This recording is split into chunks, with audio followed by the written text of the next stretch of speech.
Oui, je persiste et je suis candidat au présidentiel de 2023. Et cette candidature est elle-même un message d'appropriation à l'ensemble de la nation pour bien montrer que ce pays est le nôtre et que la fonction gouvernante n'appartient pas à une oligarchie de vieux politiciens qui sont caractérisés par un accaparement obsessionnel du pouvoir d'État et qui se le relèguent de père en fils depuis plusieurs générations. Oui, je suis candidat pour l'appropriation de la fonction gouvernante dans mon pays et pour donner l'exemple que non seulement pour le vote, mais aussi pour l'aspiration à la fonction de gouvernant, il y a matière à faire et que tous les Gabonais sont sur le même pied d'égalité sur ces questions-là.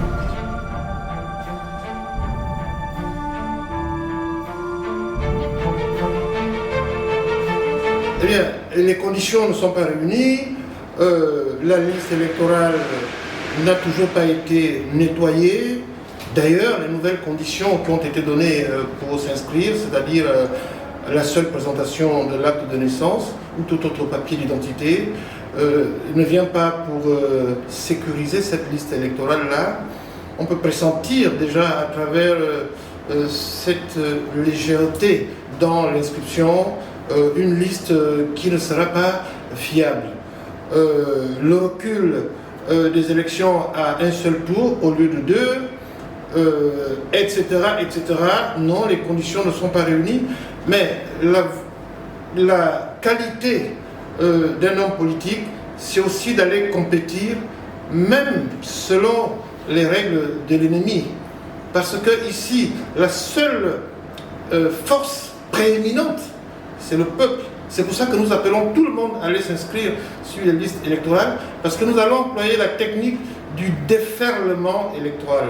Parce qu'il y a toujours eu un taux d'abstention très élevé dans notre pays, autour de 35-40%, ce qui est presque la moitié de la population votante qui ne vient pas voter.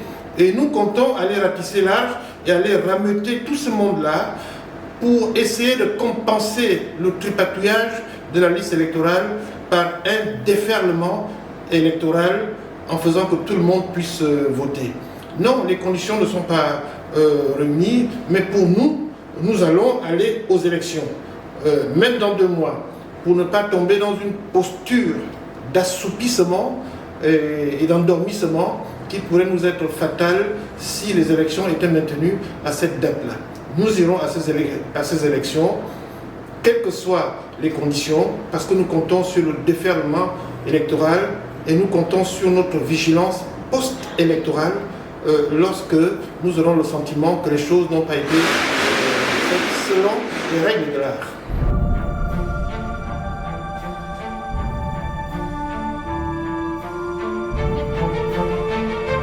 Mais vous dites bien obligation, ça veut dire que ce n'est pas une option, c'est une obligation à laquelle tout le monde doit se soumettre et à laquelle j'ai plaisir personnellement à me soumettre parce que ce que je veux incarner dans ces élections, c'est l'homme transparent, l'homme honnête, le politicien nouveau qui se détache des choses de ce monde vis-à-vis d'une classe politique qui est marquée aujourd'hui par les démons de la luxure, par le matérialisme, par la poursuite du gain, par une envie exagérée de s'enrichir. Moi, je n'ai besoin que du gîte et du toit pour vivre, et donc je n'aurai pas de difficulté à déclarer mes biens, je n'en ai pas beaucoup, et je ne cherche pas à en avoir. Je cultive même le détachement vis-à-vis des biens de ce monde, parce que je pense que celui qui veut servir la nation doit se détacher de ces choses pour être totalement dans le ministère de sa mission. Et donc oui, je déclarerai mes biens, puisque j'aspire à être un président, un homme d'État totalement détaché de ces choses-là, pour que je puisse pleinement mettre mon esprit dans l'accomplissement des choses de ce pays, parce que ce pays est par terre.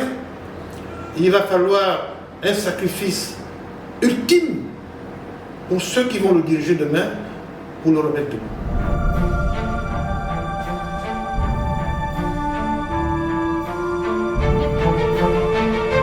Alors très franchement, je pense que sous sa forme actuelle, il faut stopper cette coopération. Il faut l'annuler. Il faut revoir de fond en comble cette coopération. Je suis un panafricaniste.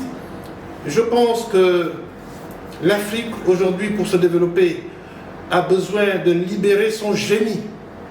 Et pour libérer son génie, il faut être dans une posture de liberté et d'indépendance.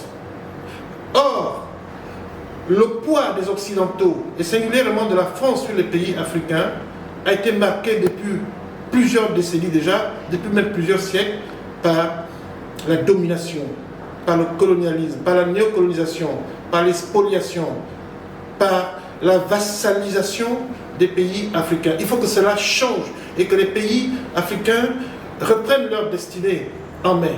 Selon une triptyque que je vais déclamer ici, déjà une triptyque politique, de souveraineté politique. La souveraineté politique de l'Afrique et donc du Gabon passe par la liquidation de la France-Afrique. Il faut se départir de cette France-Afrique néocolonisatrice qui a longtemps spolié notre pays. Donc, souveraineté politique par la liquidation de la France-Afrique, souveraineté économique et monétaire par la liquidation du franc CFA et l'instauration d'une monnaie unique africaine, souveraineté culturelle par la réappropriation de nos cultures et la mise en avant de nos langues.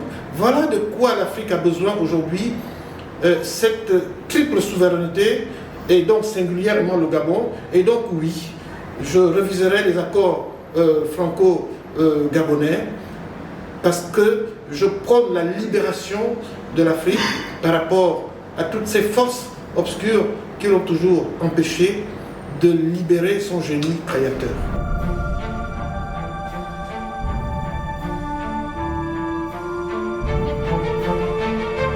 Alors, ceux qui peignent le boycott des élections présidentielles à venir commettent une erreur stratégique monumentale et veulent mettre un grand boulevard devant le PDG qui n'aura plus qu'à passer et à dérouler le tapis rouge et passer. Je me demande même si ce ne sont pas des complices du PDG qui émettent ce type d'idées saugrenues. La norme, c'est l'élection. Ce sont les urnes qui permettent l'alternance au sommet de l'État. Et donc, l'élection étant une norme, il faut d'abord s'exécuter à la norme pour pouvoir ensuite prendre comme prétexte le non-respect de la norme pour faire autre chose. Les insurrectionnalistes qui disent qu'il faut faire l'insurrection populaire, il faut mettre les gens à la rue, mais pour mettre les gens à la rue, pour faire l'insurrection, il faut un prétexte, et pour avoir le prétexte, il faut aller aux élections.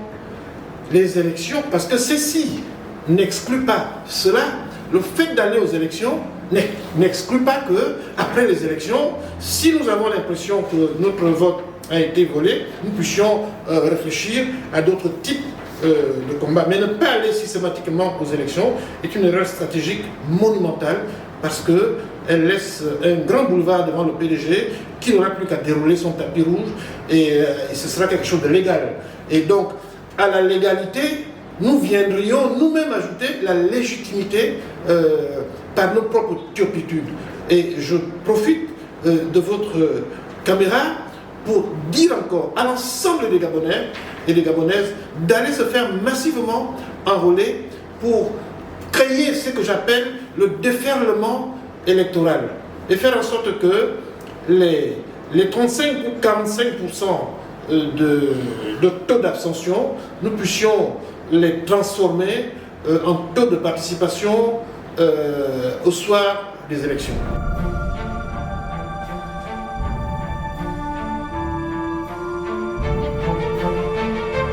Moi, je ne crois pas trop en la transition. Dans ces affaires de transition, on retrouve les affaires de concertation politique, de dialogue politique, Parce que pour faire la concertation, ça veut dire que nécessairement il va y avoir concertation, il va y avoir dialogue. Or, concertation ou dialogue dans notre pays est toujours synonyme de compromis, voire de compromission. Et dans ce type de compromission, la victime qui pourrait apparaître serait le peuple. Je ne pense pas qu'il soit nécessaire de faire une transition si on veut rendre les élections transparentes. Ce que nous voulons ici, c'est des élections transparentes pour que le peuple choisisse lui-même qui il veut à sa tête. Parce qu'on va aller faire des transitions, on va aller faire des deals entre des forces obscures qui vont s'asseoir pour faire des deals sous forme de transition pour gruger encore une fois le peuple. Allons-y aux élections, mais à condition qu'elles soient transparentes et que ce soit la volonté populaire qui soit respectée dans les urnes.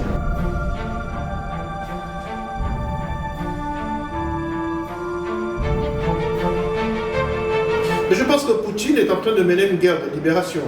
J'ai écouté le Premier ministre de notre pays dire que nous ne sommes pas concernés parce que la guerre entre l'Ukraine et la Russie se trouve trop loin du Gabon. Non, je pense que là, ce n'est pas maîtriser les enjeux de cette guerre. Parce que dit Poutine? Poutine dit qu'il veut arriver à un monde où tous les pays du monde vont vivre de manière libre, de manière épanouie, sans qu'un petit groupuscule d'États puisse s'arroger le droit de dominer, de piétiner, de voler, d'écraser les autres. Et qu'on partirait alors d'un monde monopolaire, ou à la limite bipolaire, à un monde multipolaire, où les forces se neutraliseraient et libéreraient l'ensemble des pays du monde pour que chaque pays puisse aspirer tranquillement à sa destinée. Et c'est donc une guerre de libération, parce que quel est le continent qui a été victime de cet écrasement il faut dire les noms, de l'Occident, donc des États-Unis, avec son bras séculier, l'OTAN, pour écraser les pays du monde. Parce que la Russie n'a jamais colonisé les pays. La Russie n'a jamais fait de traite négrière. Et donc, je conçois la guerre entre la Russie et l'Ukraine comme une guerre de libération pour que les pays, l'ensemble des pays du monde, y compris l'Afrique, puissent aspirer à leur destinée sans que, comme je le disais tantôt, un petit groupuscule de pays menés par les États-Unis, l'Occident, avec le bras séculier, l'OTAN, puisse s'arroger le droit de piétiner, de voler, d'écraser et de gruger tous les autres pays. C'est donc que l'Afrique est pleinement concernée par cette guerre, et je dis que c'est une guerre de libération qui va apporter un nouvel équilibre du monde, un nouvel équilibre qui profiterait aux petits pays qui ont été longtemps dominés par ces prédateurs que sont les États-Unis et leur bras séculier, l'OTAN.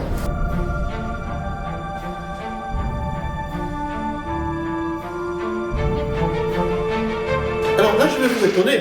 Nous avons certainement un projet de société que j'ai longtemps déclamé, mais le problème du Gabon aujourd'hui, ce n'est pas tant un problème de projet de société. C'est intellectuel, un projet de société. On peut dire tout ce qu'on va faire. Le Gabon a besoin aujourd'hui de ce qu'on appelle en français facile un garçon, c'est-à-dire un homme qui tient le pays, qui est intègre et qui mène le pays au développement. C'est de ça que le pays a besoin aujourd'hui. Les populations aujourd'hui veulent un leader charismatique. Ils veulent un homme qui mène le combat de la population. Ce n'est pas tant le projet de société, mais le PDG a toujours eu un projet de société. À toutes les élections, ils ont un projet de société, souvent même écrit par des grands experts payés à coups de milliards. Mais pourtant, il n'y a jamais eu de développement. Donc, le problème n'est pas dans le projet de société.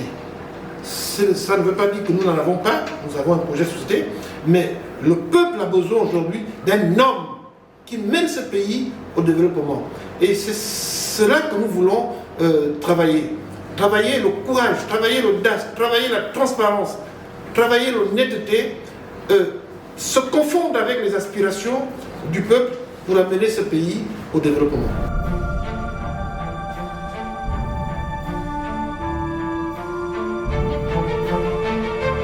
Le mot de la fin, c'est envers les centaines de Gabonais qui nous écoutent, pour leur dire que de ne pas se décourager. C'est vrai qu'il y a motif à découragement parce que toutes ces élections passées où rien ne s'est passé, où les résultats n'ont pas toujours été ceux qui étaient réellement dans les urnes, peuvent amener à découragement même le plus déterminé. Mais pourtant, la solution se trouve dans la détermination à aller de l'avant malgré toute l'histoire politique que nous avons connue dans ce pays. Comme je l'ai toujours dit, toutes les élections ne se ressemblent pas. 2023 n'est ni 2009 ni 2016. Et nous devons croire à notre capacité de transformer ce pays par la régénérescence du leadership politique que nous, qui arrivons, constituons. C'est pour cela que je les appelle à nous suivre. Nous leur promettons que les choses vont changer.